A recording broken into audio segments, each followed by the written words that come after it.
So hello guys, welcome back to Gabbar garage. आज हम compare करने जा रहे हैं टीवीएस एंटॉर्क और टीवीएस iQube को। The main reason behind this comparison is the huge price difference between both scooters. हम ये फैक्ट इग्नोर नहीं कर सकते हैं कि जो टीवीएस iQube है वो एक इको फ्रेंडली इलेक्ट्रिक स्कूटर है, बट इसका मतलब ये भी नहीं होता कि we should pay more than 1 lakh for that.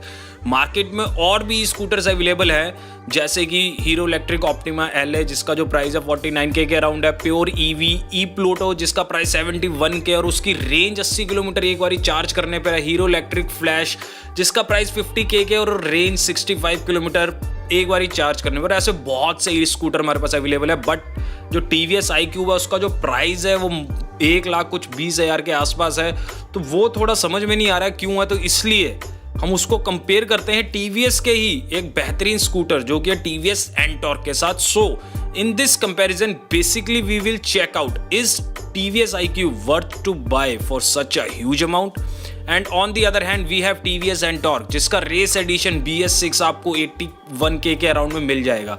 तो आप समझ ही गए होंगे कि हम इन दोनों को क्यों कंपेयर कर रहे हैं। That huge gap of approximately 45K in their price. So let's get into it.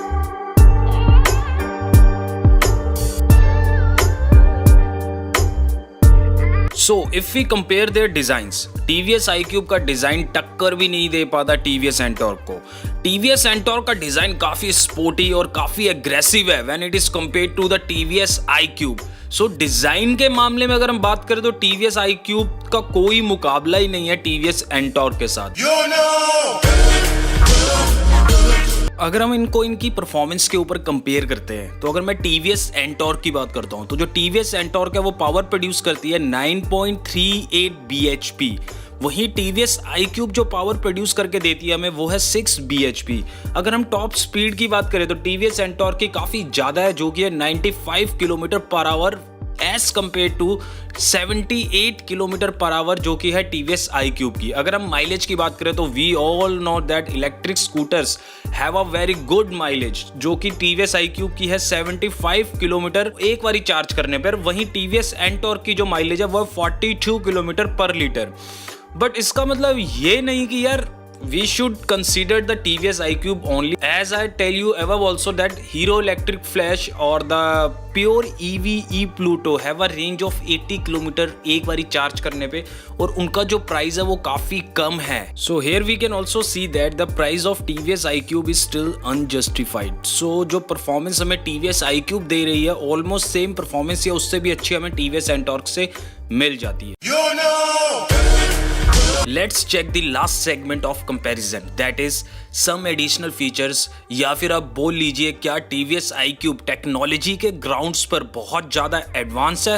Let's check it out. So basically features की अगर हम बात करते हैं इनके, तो फीचर्स में पहले मैं आपको बताऊंगा इन दोनों में क्या क्या सिमिलैरिटीज़ हैं। तो अगर मैं सिमिलैरिटीज़ की बात करूँ यहाँ पर दोनों के अंदर, तो both scooters have digital odometer, speedometer, trip meter, GPS and navigation, charging port, under seat storage. अगर हम थोड़ा इनके डिजाइन के ऊपर भी जाए तो पिलन ग्लैब rail, पिलन seat, पिलन footrest, electric start दोनों में है, प्लस जो इनके ब्रेकिंग सिस्टम है, चीजेस है, सस्पेंशन है, दोनों में ही सेम है। So these are the similarities. More than 95% features are same in both scooters. अगर हम डिफरेंस की बात करते हैं, अब बेसिकली जो डिफरेंस है दोनों के फीचर्स में वो क्या है। जो पहला डिफरेंस है जो फ्यूल गॉज है वो एंटॉर्क में है बट iQube में नहीं है। ऑन दी अदर हैंड जो टैकोमीटर है वो डिजिटल है iQube में, बट जो टीवीएस एंटॉर्क है उसमें डिजिटल नहीं है वो।